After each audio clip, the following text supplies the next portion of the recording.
Olá pessoal, bem-vindos de volta. Pensei em trazer outro vídeo sobre um tema atual. Essa é uma das minhas camisas clássicas. Faz tempo que não uso isso em um episódio do Geography Now. Desde que conseguimos camisetas do programa, parei de usar camisetas comuns. Então, o vídeo temático de hoje será sobre lugares que você nunca verá e não pode entrar escondido. Claro, neste mundo existem muitos lugares aos quais você nunca terá acesso, a menos que seja uma pessoa muito importante com autorização.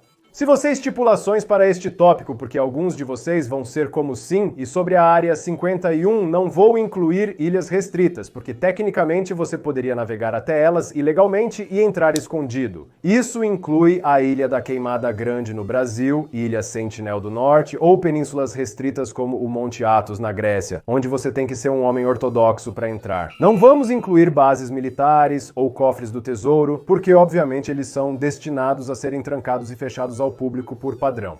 Esta lista inclui lugares deliberadamente fechados por razões especiais e únicas, que são fortemente guardados ou restritos ao público, com uma exceção onde a permissão é possível, mas difícil de obter. Chegaremos lá. De qualquer forma, o primeiro é o grande santuário de Ise, localizado na cidade de Ujitachi, ao sul de Ise, que fica na prefeitura de Mie, no Japão. Então, no Japão, eles praticam o shintoísmo e existem milhares e milhares de santuários shintoístas pelo país, e este é considerado um dos, se não possivelmente, o santuário mais importante de todo o shintoísmo. É dedicado ao culto de Amaterasu, onde se acredita que a deusa habita.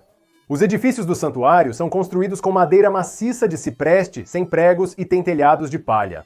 O público só pode ver as áreas externas visíveis do santuário e as altas paredes ao redor, mas entrar no local é completamente proibido. No santuário, eles guardam o espelho sagrado, uma das relíquias mais importantes para o shintoísmo. Apenas os principais sacerdotes e sacerdotisas do santuário, parentes da família imperial do Japão, são autorizados a entrar no local. E supostamente, de acordo com a lenda, a família imperial é descendente de Amaterasu. A atual alta sacerdotisa deste santuário hoje é a princesa Sayako Kuroda, filha do imperador Akihito. Então sim, basicamente você precisa ser de sangue imperial para ter acesso a este santuário. Então sim, tudo no Japão. Segundo lugar, Igreja de Santa Maria de Sião em Aksum, Etiópia. Primeiramente, Aksum é considerado um local sagrado na Igreja Ortodoxa, especificamente a Ortodoxa Etíope. E por que esse lugar é muito restrito? Porque eles são o local que supostamente, ou pelo menos o que eles afirmam, abriga a Arca da Aliança. Uma das relíquias mais incrivelmente importantes para a fé cristã e judaica e o que, claro, inspirou os caçadores da Arca Perdida de Indiana Jones. Então, basicamente, de acordo com as escrituras, há muito tempo, o rei Ezequias, que era um dos filhos de Salomão, escondeu a Arca da Aliança e desde então ninguém sabe exatamente onde ela está. Supostamente, a última vez que se afirmou ter sido vista foi nos anos 1600 e nesta igreja há um padre que é nomeado para a vida. E seu trabalho é vigiar o receptáculo sagrado. Ele não tem permissão para deixar os limites desta área durante toda a sua vida. E enquanto ele estiver vivo, também tem um vice nomeado caso algo aconteça. E absolutamente ninguém, nem mesmo o chefe ou o pai da igreja etíope, tem permissão para vir e ver a Arca da Aliança. Está totalmente fechado e guardado, e todos confiam na afirmação deles de que a possuem. Então eles têm ou não têm? Desconheço quem sabe, mas afirmam e é bem guardado. Se encontrar a arca em outro lugar, prove que eles estão errados. Os arquivos secretos ou apostólicos do Vaticano, no entanto.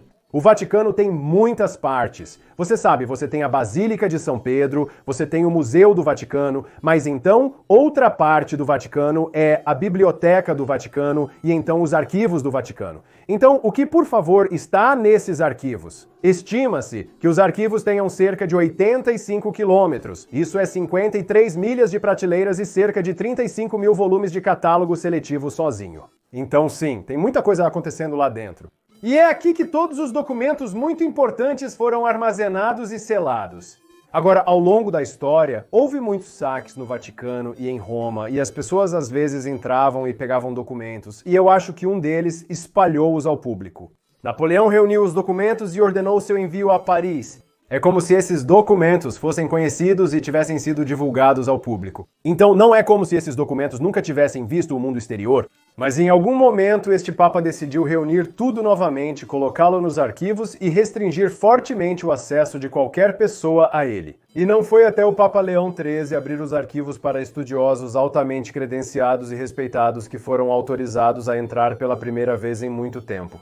Basicamente, o arquivo pertence ao Papa e as únicas pessoas autorizadas a ter acesso precisam ter permissão do Papa. Ele é dele até sua morte ou até que ele renuncie e passe para outro Papa. O que tem no cofre? Eles têm de tudo, desde o pedido negado de anulação de casamento de Henrique VIII, o que levou à separação da Igreja da Inglaterra da Igreja Católica. Eles têm o roteiro manuscrito do julgamento de Galileu. Eles têm cartas de Michelangelo reclamando por não ser pago pelo seu trabalho. Eles até têm uma carta de Maria, rainha dos escoceses, logo antes de sua execução e documentos gerais que a igreja acumulou ao longo dos séculos, e isso remonta a muito tempo atrás. Quero dizer, se você já esteve no Vaticano, sabe que é meio difícil passar pelos guardas suíços e há alguns lugares onde você não tem permissão para entrar, então não é realmente uma surpresa. Mas sim, Vaticano número 3, Canccar Pueng Sum, agora mencionamos isso no episódio do Butão, este é o pico mais alto do Butão e até hoje é o pico mais alto não escalado do mundo. O nome significa o Pico Branco dos Três Irmãos Espirituais. Agora, em 1994, o Butão restringiu toda a escalada de montanhas acima de 6.000 metros e, em 2003, proibiram totalmente o alpinismo. Por que eles fazem isso? Porque, segundo as crenças tradicionais do Butão, baseadas no budismo e hinduísmo, muitos dos picos dessas montanhas são considerados moradas de divindades e devem ser deixados em paz, sendo desrespeitoso escalar seus cumes. Não significa que não houve tentativas passadas. E o mais perto que alguém já chegou foi em 1999, quando uma expedição japonesa tentou escalar a montanha pelo lado chinês. Eles chegaram até Liankangri, que é um pico subsidiário do Canccar Pueng Sum. Estava a quase 2 quilômetros do pico real. Mas eles tiveram que voltar porque o Butão pediu aos oficiais chineses para trazê-los de volta, pois não aprovaram a ação. Os oficiais chineses revogaram a permissão deles, forçando-os a recuar 2 quilômetros, mesmo estando bem perto. Até hoje, a escalada permanece absolutamente restrita. Quer dizer, se você sabe alguma coisa sobre o Butão, você sabe que eles respeitam suas tradições e crenças, ok? É assim que é, você não dá as ordens, eles dão. Respeite isso. Olhe para a montanha, é muito legal. Não precisa subir nela, apenas olhe, assista ao episódio sobre o Butão. Sério, é um país tão bonito, adoraria poder visitá-lo um dia. É interessante como eles têm todas aquelas imagens fálicas nos prédios. Sei que estão tentando promover a fertilidade, mas ainda é meio estranho. E finalmente, o último lugar que você nunca verá, o túmulo de Qin Shi Huang ou o mausoléu do primeiro imperador da China. Você provavelmente já ouviu falar e viu fotos das figuras de terracota de Xi'an, é basicamente onde elas estão. Mas dentro deste complexo está o túmulo do primeiro imperador da China. E como documentado, seu túmulo está localizado profundamente abaixo da estrutura e tem sido assim por mais de 2.000 anos. Mas aqui está a questão. Eles sabem disso, mas não querem abrir. A China leva isso muito a sério. A maioria das entradas para o túmulo estão completamente trancadas e fechadas. O túmulo foi planejado dessa forma. Mesmo após sua descoberta, o interior da área do túmulo foi completamente negligenciado e permanece inexplorado até hoje. Presume-se que, assim como as pirâmides do Egito, o interior contém uma variedade de itens e materiais significativos que o imperador necessitaria para a vida após a morte, com os quais foi sepultado. Mas também foi deixado intocado porque muitos arqueólogos presumem que o túmulo pode estar repleto de armadilhas. Então, mesmo que tentassem desbloqueá-lo, poderia haver algum perigo envolvido. Você consegue imaginar se eles tentassem abrir o túmulo e realmente houvesse, armadilhas e eles tivessem que, desviar? É realmente a coisa do Indiana Jones tudo de novo. Deixando de lado a possível razão das armadilhas, o maior motivo pelo qual não querem abrir o mausoléu é simplesmente para prestar homenagem e respeito ao primeiro imperador da China. A China leva essas questões muito a sério. Isso está profundamente enraizado em sua história e cultura. Não é apenas uma questão de derrubar portas e fazer descobertas. Eles não querem desrespeitá-lo, então vai entender. Esses são apenas alguns dos muitos lugares que você provavelmente nunca verá em toda a sua vida, devido às circunstâncias ao seu redor e sua importância cultural para os respectivos locais de origem.